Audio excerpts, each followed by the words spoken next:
What's up, Internet? Welcome back once more to the Xenoblade Chronicles 2 Blade Showcase, and again, we're going to be looking at the third Blade from the New Game Plus update, and this is going to be Mikhail. Mikhail has been the talk of the town ever since the update, and with very good reason. He is arguably the best of the dodge tanks in the game. Definitely one of the most heavily contested areas in the tanking specialty, and Mikhail does bring a lot of interesting new things to the table, due to the fact that he combines several abilities of other dodge tanks, or not even necessarily dodge tanks in one of the cases, but he does bring all those elements together and then uses them in a way that makes him incredibly hard to take down. So we're going to look at his weapon arts, and these are quite nice because it's very similar to the Knuckle Claw weapon class. So in this time around, we have Albatross Cuts and Blackwing Dance. Now this is very important, and the reason why the Knuckle Claw moveset is so good on Mikhail is because when you're playing as a tank, you want to make sure that you're constantly doing auto attacks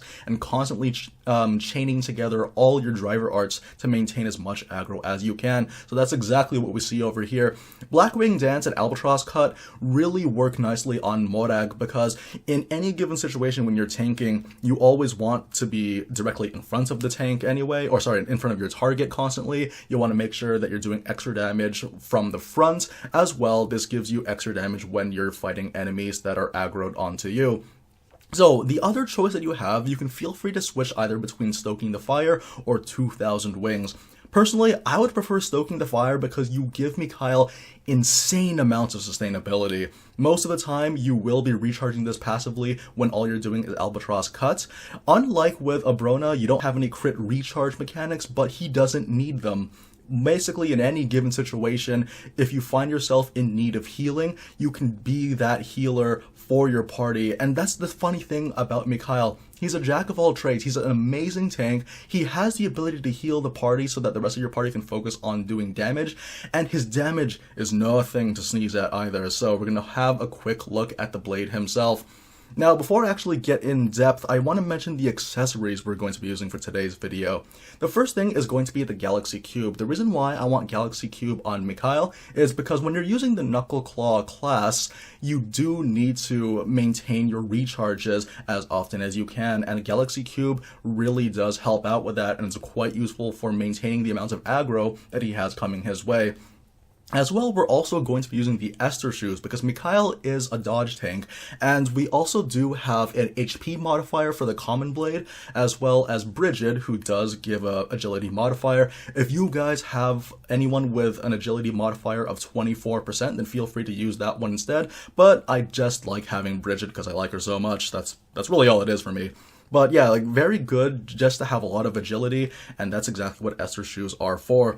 Now for the third slot, I know I use this accessory a lot, but it's imperative to have it on Morag. This is the burst symbol, and the thing about burst symbols is that Morag has her upgraded affinity charts. With this new ability, Golden Opportunity, she can actually take that a step further. It's like having two burst symbols on one character, and honestly, the first couple of rounds, or maybe like the initial chain attack, you'll be well on your way to the latter half of 900% on your modifier. It's really high damage, and Mikhail, again, like I said earlier, he does fairly decent damage, so we will be making some use of this. So, the other thing I wanted to mention about Mikhail is his Divine Consorts. The two fans, they counter attacks with 150% physical damage. Unfortunately, you will not be able to make any modifications like before. I would have loved to use Dilaton to give him even some block rate. So if I'm not dodging things, I'm blocking them, that would have been really appreciated. But the Divine Consorts do come with a passive 150% physical damage counter, so I think we can live with that. Now, in terms of Mikhail himself, the Aux cores we're going to be using today is Specials level 3 plus 5, because this is going to be the most commonly used one for this fight. As well, I gave him both of the Aggro Boost Aux cores. Aggro Boost for the auto attacks and the driver arts and specials you will not want for anything. It is really useful to have. It really helps the fights go by smoothly. And again, thing about Mikhail is that as long as everyone's focused on him, and he cannot die, by the way, so as long as the tank never dies, then no one should ever have to die. Not on your watch, baby, not on your watch. So that's exactly what this Aux core is. And again, he is one of the Torna flesh eaters, so he does have access to 3, so feel free to experiment with what works for you. But for me, my main focus is just to give myself as much damage as I can with my favorite special of his, and then all the aggro boosts that I can get my hands on. And finally, there is the blade arts. He has access to some really nice blade arts. So nullify reaction is quite good because if you ever find yourself getting knocked back or anything like that, then he will nullify it for you immediately. Debuff cancel is, in my mind, the very best defensive of the blade arts, and it's really good because, again, if they inflict doom or stench, then he will completely undo that. And finally, arts plus, for whatever reason they decide to give him damage. It's just really, really nice to see how they've designed Mikhail through and through, cover to cover. He is a phenomenal blade, and I cannot wait to show you guys just exactly what this beast is capable of. Alrighty, so here we are at the demonstration area, and usually we would go Temperantia, but we decided to trade Temperantia for warm, sunny Tantal, and here's going to be Cloud Sea King Ken. Now, the funny thing about this particular build setup that we have, sorry, not the build, team setup that we have, is we have Abrona doing the breaks and Mithra doing the topple, so most of the time we're just going to be wailing on this guy. As long as I can consistently be hitting him with my arts, I shouldn't want for any of my, aggro on my part. So I'm going to start things off with a good old-fashioned level 1 special because that does give us the bonus aggro boost, and we want to make sure we're holding on to aggro as best we can. I might end up just spamming this a couple of times just so we can make sure. And thanks to the fact that we have a healing built into us, we don't even have to worry about the lethal harpoons or any collateral damage attacking the rest of the team. Okay, so I guess we might as well just go ahead and let Rex do his Ray of Light, and we'll give Nia incentive to switch to Abrona so that we can get some breaks coming in. So here we go, we're going to go ahead and do a Heaven's Bolt, and now I see that the aggro is off of me. This means that having the level 3 special will not be recommended on Mikhail because, again, the bonus damage will be from that. And because of how much damage we're doing right now, again, Cloud Sea King Ken is actually a very, very easy boss to fight against. We're probably going to have to do this particular fight twice. So what's going to happen is, while I'm spamming the level 1 special, I might as well tell you guys what it's all about. The level 1 special is Crow Beat. This increases the damage, sorry, not the damage, the aggro of this special by 100%. That's going to be very, very helpful considering that we want to make sure that we have aggro on us, especially considering that everyone's having a pretty good time of getting aggro for themselves. But now that we have that going around, we can finally start building up the level 2 special due to the fact that we are a dark element. Alright, so that is going to be probably one of your most useful ones because for tanking purposes, that will serve what you need to do to get the job done. Alright, so the other thing I want to mention is the level 2 special, which is what we're going to work up to getting right now. It is Crow Feather, and we're probably not going to make any use of it right now. I don't believe I've added anyone to the party that can benefit from this, but we are essentially the special actually does 150% damage to the launched enemies, and that is quite well and good because of how fast you can do this. The window of opportunity for launches is quite small, but thankfully, because we are using this character, and we would actually be able to land it, so that's always a nice bonus to have. And look at that break too, I always really appreciate the break on this. So the level 3 special is Final Crow. This is my favorite out of all of them. I really like Final Crow because, again, 100% extra damage to the people that are targeting you. It's basically rewarding you with extra damage for doing your job, and you can see that we're already making mincemeat, or should I say calamari, out of this giant squid. It's really, really fun stuff, and honestly, I'd love to probably do it again if I can. If not, though, we'll probably just, yeah, you know what, I'm going to set up a level 3 combo, and then have a light element, and then electric element, and then that is going to be some big damage for us. You'll actually notice that we haven't even taken that much damage. Here's the thing about Mikhail. If ever he does block anything, so that's damage mitigated, and if ever you are afflicted with anything, he will clean it off you with debuff cancel, and if ever you are somehow low on health, he can just heal it off of you. You don't need crit heal on this guy. He can do everything very, very well on his own. It's just really insane how awesome his specials can work together to actually do a good job for basically the entire team. He's like an army of one, but he comes with an army, so it's nice. there's a lot of good things that have been said on the internet about this blade, and with good reason. He is arguably one of the most useful blades in this entire DLC pack. It's really, really good. So what we're going to do is we're going to do some more extra damage. Again, make sure you're always in position to do this, and we are going to have ourselves a nice level 3 special. And we also have a Heaven's Bolt. Get a good look at Abrona's side thigh for a bit. Sorry, monetization, but this is required. We need this. Alright, so yeah, that's going to be some big damage from the Heaven's Bolt. Now, in terms of the actual passive, so Gravity Pinwheel, so I mentioned earlier that Mikhail kind of takes what is awesome about every single blade and then kind of adds his own little twist to him. So Gravity Pinwheel is like Boreas's Twang, but instead of knocking people back, it is a 30% chance to do blowdown, and it affects the entire party. That's really, really good. Like, that is a substantial buff, and I kind of wish they'd do that for Boreas instead, but since that didn't happen, I guess we'll just have to settle for Mikhail. So again, whenever anyone gets hit on your party, there is a 30% chance they will get blowdown, and that is more than enough time for you to facilitate some offense, build some stuff, and that's time spent not damaging you. So it's a very, very potent passive. Now, the other thing I wanted to mention is the other ability, which is Dimensional Fold. Now, unfortunately, unlike with the previous passive that we mentioned, this is kind of a nerf of an already existing ability. For those of you guys that love Cassandra as much as I do, you probably would recognize this, but the thing about this is it doesn't have the additional aggro per second from your attacks. It's only passive aggro that you gain. So it's still very, very good, and again, we're having absolutely no trouble maintaining aggro on this character. So, like, it's a bit of a nerf, but like any more, I think it would have been a little bit too much. And wow, we've already killed the guy without even bothering to do a chain attack. So basically, that's pretty much the thing about the Dimensional Fold, though. It's a very good passive. It complements what he does. There's nothing really wrong with it. It's just half the effect of an already existing blade. And finally, there is Dimensional Wrinkle. So you're probably wondering why I had no trouble staying alive at all for this particular battle.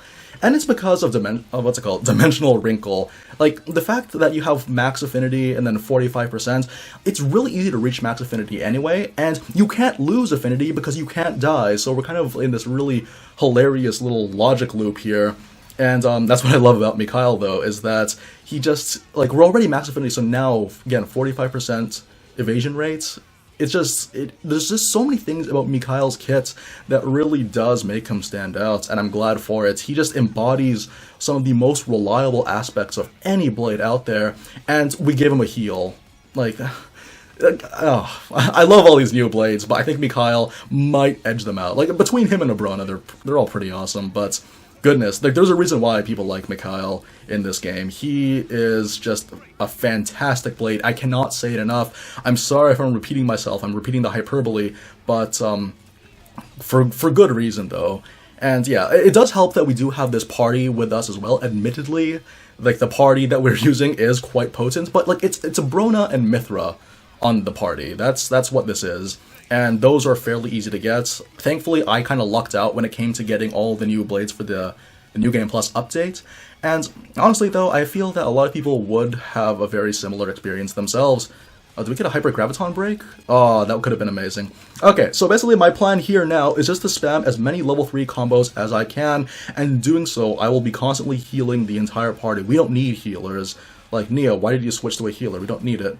Oh, okay, well, that's a nice little topple that we have. If ever the Tentacle Storm, or sorry, the Cloud Breath ever landed, then I could just use the debuff cancel. Same thing could be said for Tyrannotite and Kuridil. You can actually just pretty much be invincible to everything that this boss will throw at you. So basically, the entire thing that we're going to be doing right now is just, yeah, spamming level 3 specials, because that is what does the most damage on Mikhail.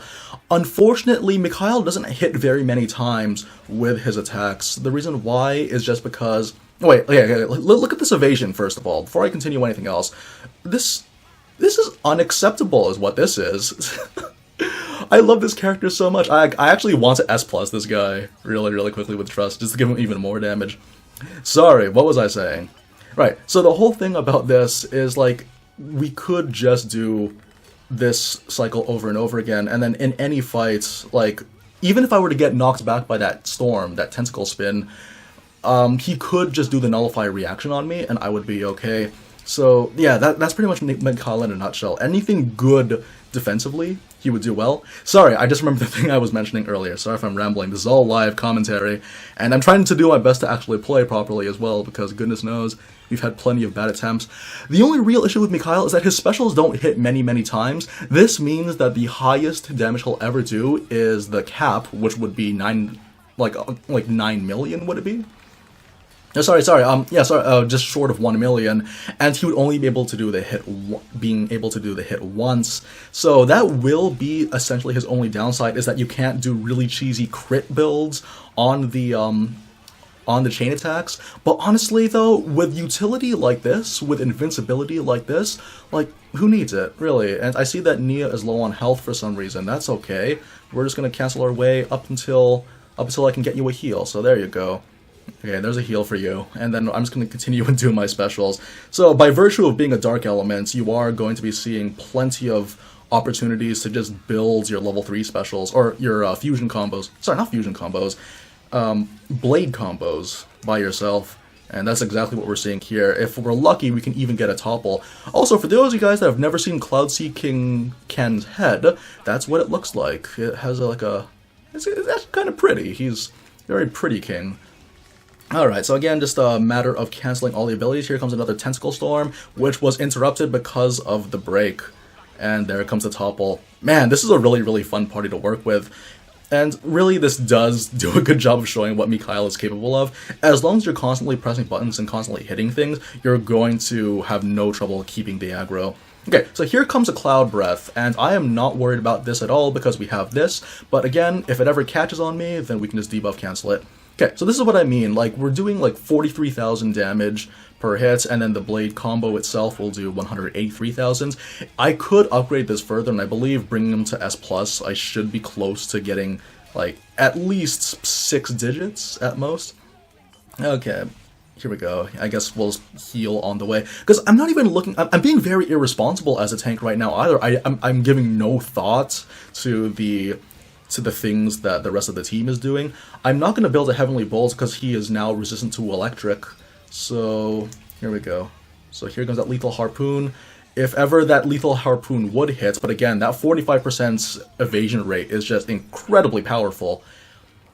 Here we go. And I guess this will be my chance to do a Black Abyss, heal everyone on the way. Nia's now at 7,000 HP. Like, really, what else can really be said? Mikhail's amazing. He was amazing in the story too, as I recall. Like, he was a bit goofy, but it's kind of fitting that, yeah, the guy that does end up surviving the calamities of the final few chapters of this game. Sorry, spoiler warning, but bad stuff happens, but you guys probably know that by now. He survives it all, and that might be due to the fact that he has a 45% evasion rate. Let's see if we can actually get a Hypergraviton to cap things off. I think this will be the thing to kill him. So again, here we go. Hypergraviton, Tentacle Storm's coming in. Okay, there we go. And then the Hypergraviton, we're gonna go right into the Eye of the Storm and finish him off. Do this final attack for the win. Should be a break as well. There we go. And if we get a topple, that's gonna be even more damage. Oh well. But yes, 2 Cloud Sea King Kens, what, in the span of 12 minutes? Pretty good. Obviously, if we did chain attacks, and these fights would have finished by a lot faster, but I did kind of need the time to actually explain all this stuff. But yeah, like, and again, like I mentioned earlier, using a burst symbol, like, because we didn't use burst symbol, we could have totally subbed it out for something else, like, I don't know, like a Sigma drive or Omega drive, anything else really to build up party gauge. But again, we weren't using crit symbols, so I guess other options could be like, I don't know, World Tree Drop if you want to give him damage. That would be the most common thing to do. But for the most part, though, like, Mikhail, he is just a very solid and reliable unit. And honestly, with the blades like him existing in the game, the developers are really going to have to step up their game in the difficulty departments if they want to give us some more challenge, because Mikhail is a character that plays himself very nicely, but not in the sense that it's boring. He's constantly making you actively get into the game, constantly making you do your arts, constantly making sure that you're maintaining your aggro.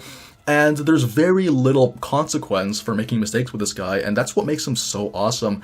So guys, thanks very, very much for joining me for today's Blade Showcase, and I look forward to seeing some more New Game Plus stuff. There's more than just Blades that we're going to be looking at, you guys. I hope you look forward to a certain other special project that has been kind of coming to light, and I cannot wait to show you guys exactly what that's all about. So again, like usual, take care.